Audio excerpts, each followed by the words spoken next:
చేయరాదు. సమ్మింగ్ అసలు ఒక ఉమెన్ వాళ్ళ ఇంటి దగ్గర విచారించాలా లేకుంటే వాళ్ళ ఈడీ ఆఫీస్ విచారించాలనేది కేసు నడుస్తుంది. ఆ కేసు 19th నాడు పోస్ట్ అయింది.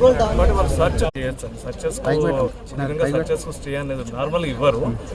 ఈ కేసులో ఏమైందంటే కవిత గారిని ఇంటి దగ్గర విచారణ చేయన్నా, ఈడీ ఆఫీస్ విచారణ చేయన్నా అనే ఒక ఇష్యూ మీద పెండింగ్ ఉంది. అది పెండింగ్ అయిపోయే వరకు కవిత గారిని వాళ్ళ ఆఫీస్కి సమ్మరింగ్ కానీ చేయరాదు, అరెస్ట్ కూడా చేయరాదు. వాళ్ళు కోర్స్ యాక్షన్ తీసుకోమంటే అరెస్ట్ కూడా చేయరాదు.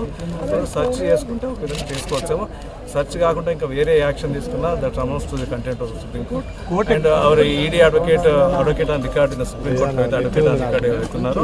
షీ ఈజ్ ఆల్సో సెండింగ్ ప్రచారం అన్నది జరుగుతుంది. కవితను అరెస్ట్ చేసే అవకాశాలు ఎక్కువగా ఉన్నాయి.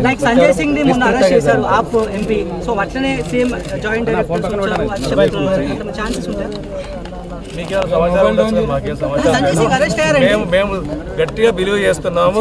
ED is a body which is bound by supreme court order, supreme court undertaking given to supreme court.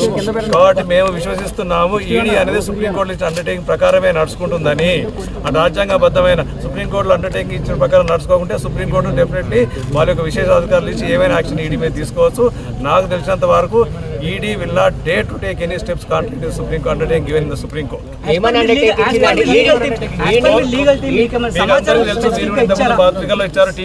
Coercive action తీసుకోరాదు కవిత గారికి అన్న అండర్టేకింగ్ ఇచ్చినారు.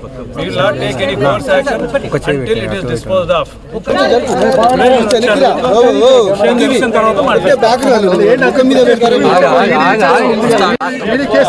సుప్రీం కోర్టులో ఉంది భరత్ గారు. ఇప్పుడు ఏమీ మాట్లాడలేదు.